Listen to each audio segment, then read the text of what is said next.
This podcast is going to start a little less traditionally. It's going to start with an apology because despite the fact that I have upgraded my audio equipment here in studio, I made a rookie mistake in this episode and I didn't check my audio levels before I started recording.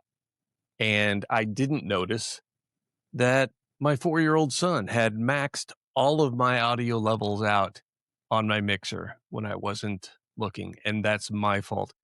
For one, buying an audio mixer with so many different colors on it to attract the attention of a 4-year-old, and the other for just being complacent and not checking my audio levels. So in this next episode, I need a little grace and I need your forgiveness and I need you to just not focus on how bad my audio sounds, but really focus on the content that Justin is offering in this interview because it is top tier for being a better presenter and for being a better speaker.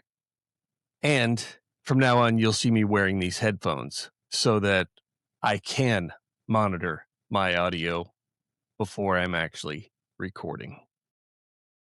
My apologies for my bad audio, and I thank you in advance for your grace. Here's Justin.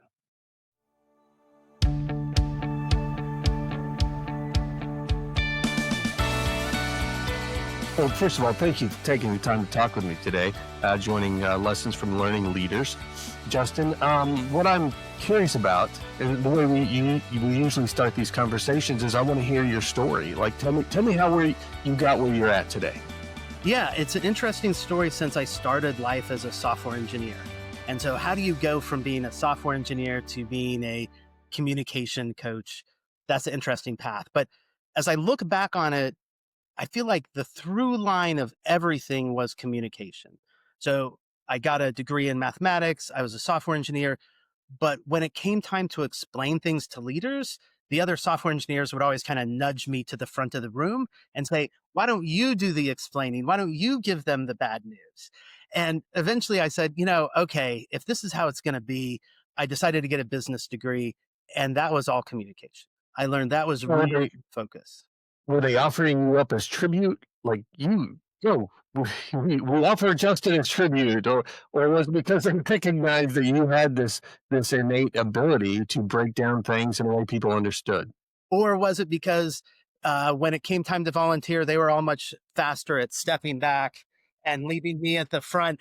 I'd like to think it was because they knew I was an effective communicator. But also, when you're delivering hard, difficult messages, when projects aren't going to be delivered on time, when you're having to explain complex technical issues, yet nobody really wants to do that. Like, that's not anybody's passion.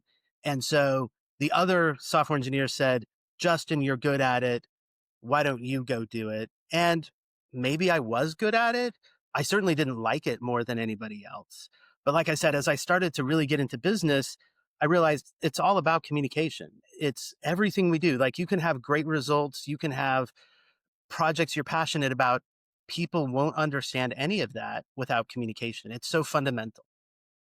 So one of the things I've read in the past, and I try to remember when I'm breaking things down, is if you really understand something, you can explain it to a 5-year-old. Do you agree with that? Absolutely. But it is a different way of thinking. Let me talk about it this way. We have had written language for about half as long as we've had spoken language. And so with the benefit of written language, we can do very complex, long form logical thinking, right? We can, it starts here, here's the next point, and you have to write all that down to understand it. And so that's really complicated, expert level thinking. Before that, we had to be storytellers. We were sitting around the campfire as cavemen and trying to remember things, and we did it all with stories. And that sort of spoken story communication has been around twice as long. And so that's much more primal to the human experience. And so that's why everybody remembers it so much easier than they do a string of facts that get you to a logical conclusion. And so Do I think you can really understand something without being able to tell a story? Absolutely. I meet those people all the time. I help them learn how to tell the story in addition to understanding the sequence of facts. I help experts communicate with non-experts. That makes sense. That makes sense. So let me ask you this: so you've got a presentation coming up at Training Magazine, the expert trap: how knowing too much can sabotage your training and presentations. But you also had a book that came out not that long ago, Presentation Pitfalls. I'm I'm here on where to go first. I defer to you. Which would you prefer to talk about first? Let's go with Training Mac. Let's start there because that started our relationship. I'll use a anecdote. Everybody has two voices in their head. They have the Mr. Spock, logical, sequential, data oriented voice, but they also have the Captain Kirk, that emotional storytelling voice as well. Yeah. And so the expert trap is only communicating with the Mr. Spock voice. And what you begin to realize is people prefer that you communicate with them using the Captain Kirk voice.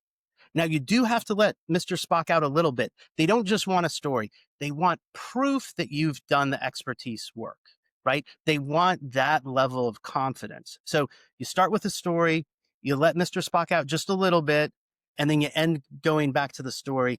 And that is how you really that's really how you convey information as an expert if you're not talking to other experts. So you're talking about actually using storytelling as a way to begin the engagement so that later on you bring in the facts and what they need to know. You can be a little more logical. Is that what you're saying? Well, they will give you, first of all, a lot more space to be logical because they feel like they already understand it. They've already heard the story. They've already agreed with you. They've already understood it. And so then as you start giving them the facts, all that does is it gives them the confidence. They're like, okay, not only can Justin explain it in a way that I can understand it, I see he's done his homework. He's done the other stuff. But you've got to be able to, like you said, you've got to be able to explain it like you do to a 5-year-old. Luckily, there's so many great tips and tricks. Like, you know, Dwayne, we're in the golden age of AI. The Mhm. large language models, one of the best things they've done is they're making life easier for experts to communicate. Because pick any topic, anything you're an expert at. Like, let's say it's podcasting. If you went into a large language model and you just put a bunch of the facts that you understand about podcasting in there and then said, give me 10 analogies for this. Now, notice what I did there. I said, give me some analogies. And so we're playing up to large language model strength, which is just making stuff up and connecting dots. And I also said, give me 10. And so you can look through them and pick the one that most resonates with you.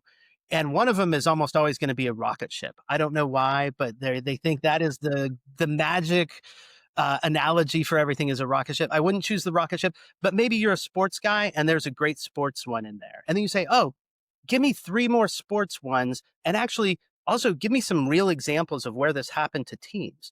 And suddenly you'll be able to tell the story of your podcasting expertise, but in terms of the Bears Super Bowl run and all the like that's and before this with before AI, you would have to spend hours trying to think of this on your own. With AI, you can do it so much faster.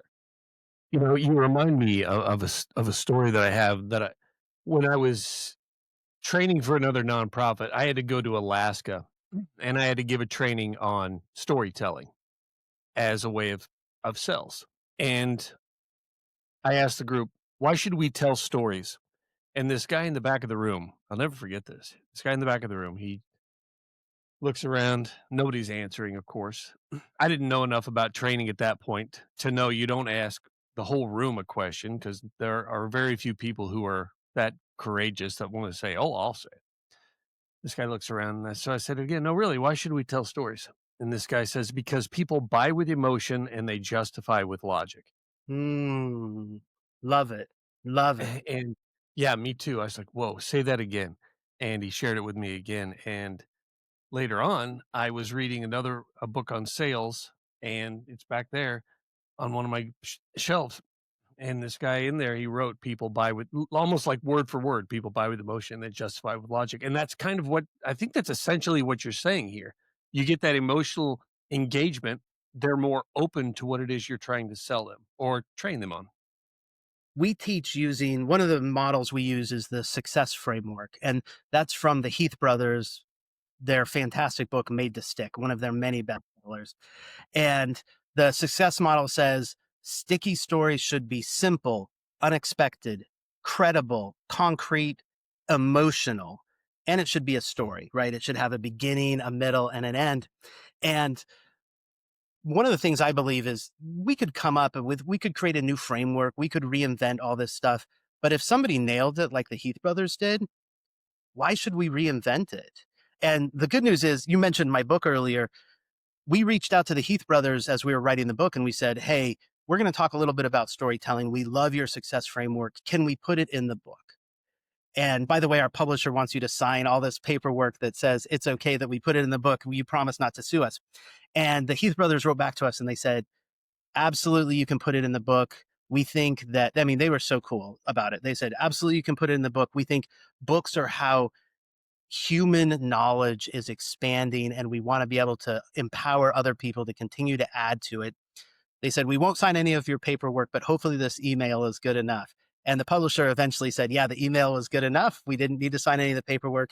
And so that's one of the frameworks we teach in the Presentation Pitfalls, is that success framework.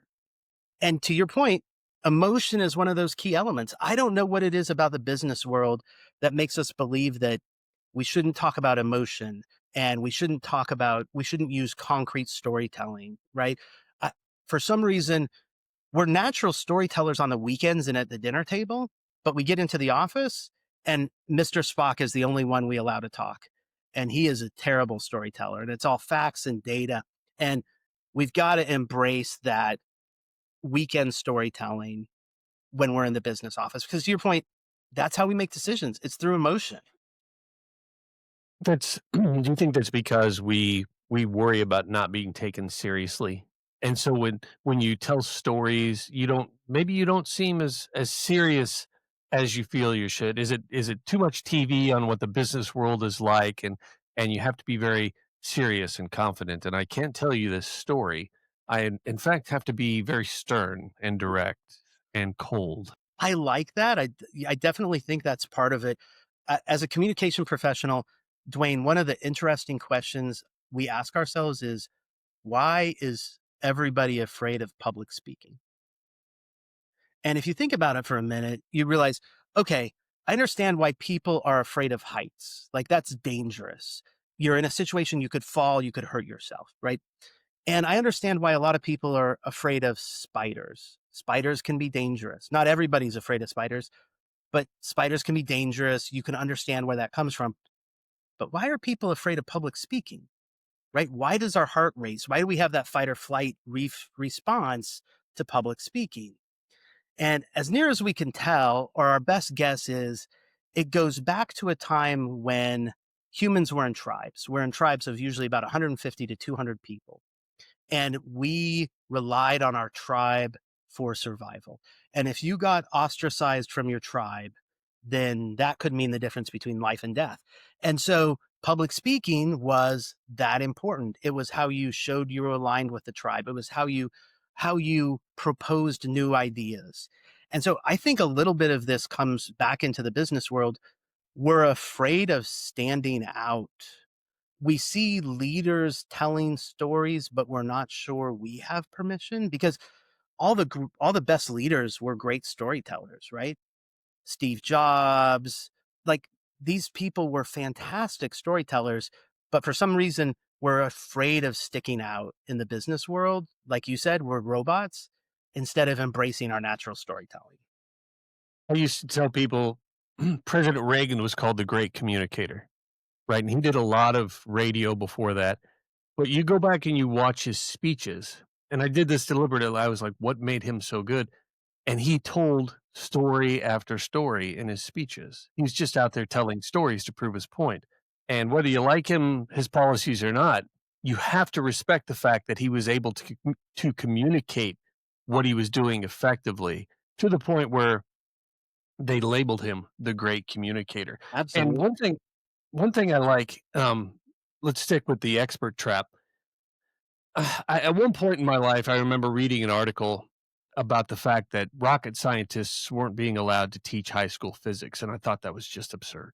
Of course, they can teach physics. They're rocket scientists. Who better than this? And now I realize how wrong I was. Why would it be bad to take someone out of like mission control and NASA and put them in a room with high schoolers to Right. teach them physics? Right. To keep torturing the analogy, it would be all the Mr. Spock voice and none of the Captain Kirk. Although there are some few, I'm sure, physics PhDs who are really good at telling stories. The vast majority of them are going to focus on the expertise. And when you look at, I don't, have you been into a classroom recently do you have kids, Dwayne? Yeah, I have 9 kids, but we homeschool them all, so Oh my goodness. Okay. Well, really great teachers. And probably when you're homeschooling the kids, it's about stories, it's about engagement, right? If you can't capture somebody's imagination, they're not going to learn any. And so, I, my wife is a math professor at Case Western, and she was talking about some of the other teaching assistants that she's coaching, and she's having to teach them that lesson of it's about engagement, right? You can say all the right things, but if your class isn't nodding along, if your class isn't taking notes, if they're not asking questions, you're probably not getting your message across. yeah, yeah, solid point. I just I would think about all those poor and that poor SME would think they're just doing so great, and then they'd finish it and be like, "I don't know why they don't get it." I Right. don't We I told we 'em. got all the data. And then I don't know if you talk about this in your book in your presentation, but when working with SMEs in the past, everything they know is important. Hmm. Everything needs to be in this. And a question that I've used, because when I'm designing training, I keep in mind the 6 Disciplines of Breakthrough Learning, which is a great book. D1, what is the business objective? And so once you have the business objective, then you can say, okay, in order to accomplish this, what is it people need to be able to do? And then you get with the SME and they're like, here's everything I know. I've looked at them and said, okay, when in the course of doing this, will that information be valuable? Hmm. And if they can't answer that, then we're like, okay, we'll just put that in the handout. Yeah. I love it. We when we're developing presentations, we teach a 4-part framework, and this is my business partner and I. And you should have John on the show sometime. He would love to talk to you about his perspective. But our 4-part framework is tell a clear story, leverage graphics, reduce noise, and present with confidence. And that reduced noise piece is so important for experts because you're right. They have 100 things that they learned on the path to becoming an expert. But when you present 10 facts, people are only going to remember 3 of them. So 7 of those were noise. 7 of those were distracting people from whatever the 3 most important facts are. And that's a big part of what we go through with experts is we go through the concept of signal to noise ratio. And then we really start taking out all the extraneous stuff. This is noise. Yes, it was important to you to get here. It's noise to your audience. Like, is this the one thing you want them to remember from this slide? No, it's noise. Let's get rid of it. Put it in the appendix. Put it in the handout. Exactly. Yeah. Yeah. And it can be tough to tell them that because they're like, no, it's really important. I'm like, It yeah, was. I feel like, Thor. Is it though? Is it? Yeah. I like it. But it was important to them on their journey, absolutely. But your presentation, your training, it isn't a history lesson. Like that is the biggest mistake we see is that people say, "Hey, I started here. There was a complex problem, and I did some analysis, and then I realized I tried this answer. That was the wrong answer, and then I figured out here's the final answer, and this is the right answer." Well, the problem with a history lesson is you don't get to the answer till the end. And if you run out of time, you never get to the answer. And the answer was the most important thing. That's got to come front and center. The military have a good framework. They call it bluff, bottom line up front. Have you Mhm. heard that one before? Yeah. I mean, and that's an easy thing to do with an expert too, is to have them write everything down and then say, okay, we're going to flip this whole thing upside down and we're going to start with the bottom line. And then we're only going to go a couple lines down. And then the rest of this goes in the appendix. And usually that's not a halfway bad answer, better than their first answer. So have we covered everything from the presentation? I don't want to leave the book out. Oh, I mean, yeah, I mean, we're good. And we also taught the book and the one of our traps in the book is the expert trap. And that is what I'm going to be presenting on at Training Expo and conference. I'm looking for, I hope we get a lot of your audience there. I'd love to go into more details, but we have 9 other traps that we put in the book and they're all fantastic. And we'll be focusing on the expert trap at the conference. So I don't want to spoil anything, but do you mind just letting me know how do you define the expert trap?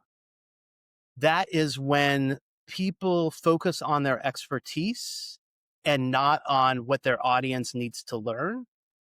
And so their message never gets completely conveyed. And so they're like you said, they're having fun saying, here I'm an expert. Look at all the things I know. That's great. What really matters in communication is what does your audience learn, not what do you know. Your audience comes first. One of the things that I've really tried to impress upon new trainers or trainers that I've worked with in the past, I had a 3-day master trainer course that I designed, and I said, "Here's the number one rule when it comes to facilitating or training or performance improvement or whatever you wanna call it. The number one rule, write this down, it's not about you." Love it. Because I you love get it. so many people in there who are like, "Wait," they're like I keep going back to superhero movies, but they're like the Joker, "When are they get a load of me?" I'm like, "It's not about you." Exactly. And that sounds like kinda what the expert trap is. You walk in with the mentality that you're the sage on the stage, and everybody is going to be so impressed with how much you know. Right. We teach the what we call humbly the platinum rule of presentations, where the presentation design is a function of your audience, your purpose, and your setting. And notice you aren't in there at all. Your audience, your purpose, and your setting. And that is the very first thing we teach. And then from there, we expand the rest of how do we think about creating presentations. So I'm right there with you. It's not about you. You just happen to be the one delivering the message. Is everything okay in your world, Justin? Because I heard the siren and I could hear my kids outside, and I'm like, "What did they do? What did Oh, they do?" I'm here in Baker Heights on Lee Road, and we have luckily we have a police station just a mile down the road, but sometimes they like to go zipping by. And Yeah. so everything is fine here in my world. It's a little rainy, so I hope people are being safe. Yeah, yeah. Alright, cool, cool. So, well, I guess what I wanna know is, you've got the book out, you got the presentation out. What do you do in between going to the training conference and writing books? Are you working in consulting? You just, go fishing? What's going on in your world then? Man, I wish. I mean, the I'm getting paid nothing for Training Magazine, and I'll tell you what, writing a book was one of the most fulfilling experiences I've had. But I anybody who makes a living as an author, my hat goes off to them. That is a tough life and it is a tricky way. Most business books sell at most 5 to around 2 to 5,000 copies. And so you're not getting a ton of money from books. So what do? I spend most of my time being an executive communication coach where I'm doing one-on-one coaching with executives, sometimes startup founders, new executives launching their career. Got some more sirens going by. Sorry about that. No worries, I don't blame you. um, and then also corporate training. So when I was at Capital One, I had the good luck and also the interest to develop training skills. And at Capital One, if it was important, they wanted their internal leaders to do the training. And so the day long communication class on how to do presentations that was developed by my partner, John Polk. I taught it for 5 years. There was a group of about 10 people who were all internal Capital One people who were the trainers.